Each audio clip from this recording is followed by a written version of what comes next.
Tinapay mula sa langit.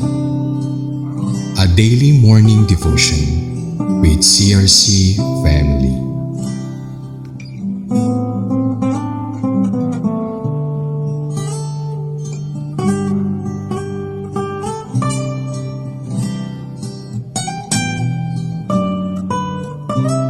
Isang mapagpalang umaga kapatid. Ako si Sister Lot Bautista mula dito sa Kalibo, Aklan. Samahan niyo po kami sa ating programang Tinapay mula sa Langit, ang pang-araw-araw nating devotion sa salita ng Diyos. Ngayong umaga ay matutunghayan natin ang Leviticus chapter 25 verses 13 to 17. Ngunit bago po tayo magpatuloy, tayo'y dumako sa maikling panalangin. Aming Diyos, maraming salamat po Panginoon sa umagang ito. Salamat po sa inyong pangunguna sa aming pag-aaralan at kayo po lamang ang madakila at mapasalamatan sa oras na ito. We thank you Lord for the wisdom at sa pag-enrich niyo po sa aming karunungan at sa pagbibigay niyo po sa amin Lord ng kalakasan sa araw-araw. Salamat din Lord sa inyong revelation sa pag-aaralan namin ngayong umaga at kayo po ang mag-bless Lord sa lahat ng makakarinig. We thank you Lord for blessing our families and thank you Holy Spirit for your presence this morning. All this we pray in Jesus' mighty name. Amen. Ang ating pag-aaralan sa umagang ito ay pinamagatang In the Year of Jubilee, the land went back to its original family na ating mababasa sa Leviticus chapter 25 verses 13 to 17 New Living Translation. In the year of Jubilee, each of you may return to the land that belonged to your ancestors. Verse 14, when you make an agreement with your neighbor to buy or sell property, you must not take advantage of each other. When you buy land from your neighbor, the price you pay must be based on the number of years since the last Jubilee. The seller must set the price by taking into account the number of years remaining until the next year of Jubilee. The more years until the next Jubilee, the higher the price. The fewer years, the lower the price. After all,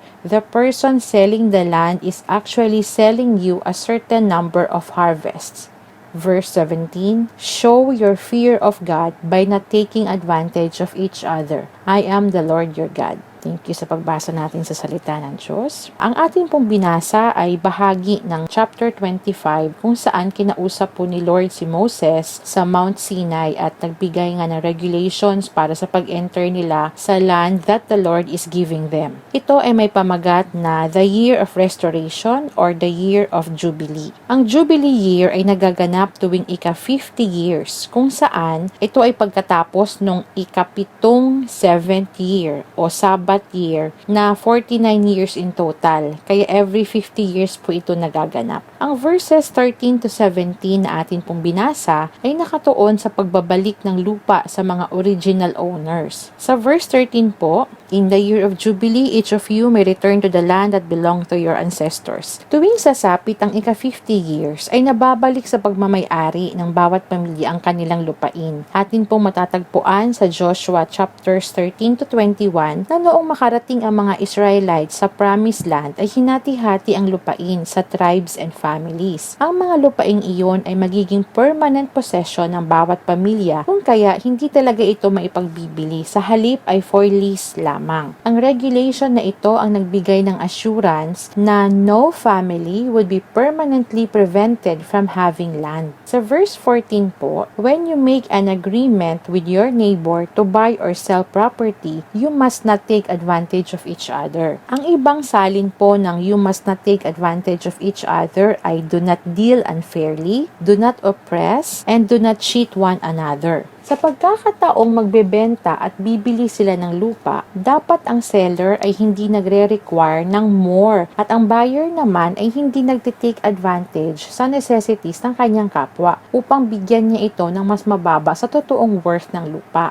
Itinuturo na fair bargain ang dapat gawin dahil ang buyer ay maaaring magbigay ng mababa dahil sa ignorance ng seller. Pagdating po sa verse 15 to 16, atin pong dapat maunawaan na dito na ang actual na bibilhin ng buyer ay ang crops na aanihin kung ilang harvest pa ang meron bago ang susunod na year of Jubilee. Nabanggit ko po kanina na ang lupain ay maibabalik sa original owner ng mga ito every 50 years. Kung kaya, ang sinasabi po dito na when buying the land ay hindi ang pagbili ng actual na lupa, kundi actually selling a certain number of harvest. Mas mataas po ang presyo kung mas maraming taon ang natitira bago ang susunod na Year of Jubilee dahil mas maraming harvest pa po ang magaganap. Sa atin pong last verse, sa verse 17, show your fear of God by not taking advantage of each other. I am the Lord your God. Ipinaalala po muli ni Lord dito ang hindi pandadaya o pag-take advantage sa kapwa Israelita sapagkat ang pagsunod dito ay naipapakita sa pag-honor natin sa Kanya at sa pag-obey natin sa Kanyang commandments. Once the fear of the Lord ang nanahan sa puso, it would restrain us from doing wrong to our neighbor in word or deed.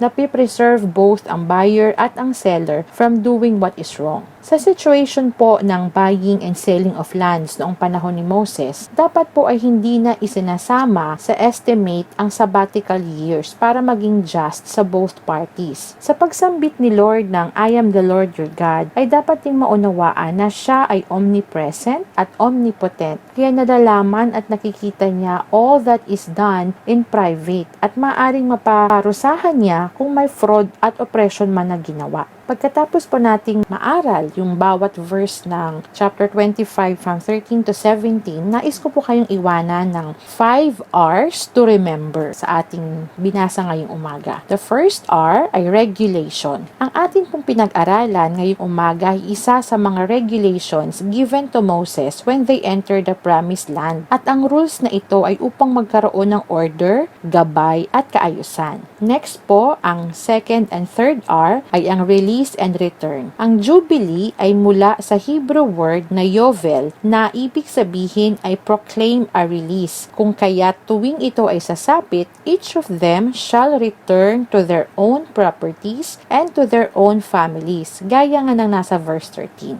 Ang ating third R to remember ay reverence. Ang fear of the Lord is what motivates the right treatment of His creation and our fellow creatures. Kapag tayo ay may banal na takot, ay iiwasan natin sa ating pakikipagkapwa ang unfair deals, oppression, at cheating na hindi kalugod-lugod sa ating Diyos. Ang ating panglimang R ay restoration. The Lord who spoke to Moses of these regulations in Mount Sinai is the same God of restoration. Restoration meaning the act of returning something to its former condition, making something new again, or make things better, and to start again. Sa case po ng mga Israelites dati, every 50 years, every family ay may opportunity to start again dahil nare-restore sa bawat family all the property that has been sold. Mga kapatid, nawa po ay maging reminder sa ating lahat ang pinag-aralan natin ngayong umaga tungkol sa pagbabalik ng lupa sa mga original families ng Israelites tuwing Year of Restoration o Year of Jubilee na dapat ay fair, just, and without taking advantage of each other. Ang ating reverence kay Lord ang gagabay sa atin na gawin ang tama at baunin po sana natin na si Lord ang may kakayahang mag-restore sa bawat pamilya. Mag-heal, mag-repair, at to start again, kagaya ng sa mga Israelita. Samahan niyo po ako sa ating pangwakas na panalangin. Aming Diyos, maraming salamat po sa umagang ito. Salamat sa inyong pagsama sa amin sa pag-aaral ng inyong salita at nawa nga po Lord, ang mga nakapakinig ng tinapay mula sa langit sa umagang ito ay may napulot pong lesson at meron po kayong naibahagi Lord. Kayo po ang kumilo sa buhay ng bawat isa at patuloy po namin kayong dinadakila sa inyong araw-araw na pag-provide sa aming pangangailangan. Dalangin po namin sa umagang ito Lord, ang kapayapaan sa Israel nga po dahil nagkakaroon ngayon Lord ng gyera doon. Dalangin po namin ang inyong pagkilos, Panginoon, upang hindi na po dumami pa ang mga civilians na naapektuhan. Maging ang nalalapit, Lord, na anniversary ng aming CRC, we thank you for guiding everyone at kayo po ang mag-orchestrate, Lord, ng bawat bahagi ng programa, lahat ng may mga responsibility, mga tatayo, Lord, kayo po ang siyang madakila at kayo po ang mabigyan naman ng papuri sa araw na iyon. We thank you, Lord, for your provision, we thank you for your protection, and we thank you, Lord, for your restoration for our families. Thank you, Holy Spirit, and all this we pray in Jesus' name. Amen. Maraming salamat po sa inyong pakikibahagi sa ating programa. Lagi po nating pagnilayan ang salita ng Diyos mula sa ating puso dahil lubos po ang magiging kaunawaan natin dito. Muli po ninyo kaming samahan bukas sa pagninilay ng kanyang mga salita dito sa programang Tinapay Mula sa Langit. Malaya po ninyong i-share ang video na ito upang kayo rin ay maging pagpapala sa iba. Pagpalain po tayong lahat ng ating Panginoon. Magandang umaga!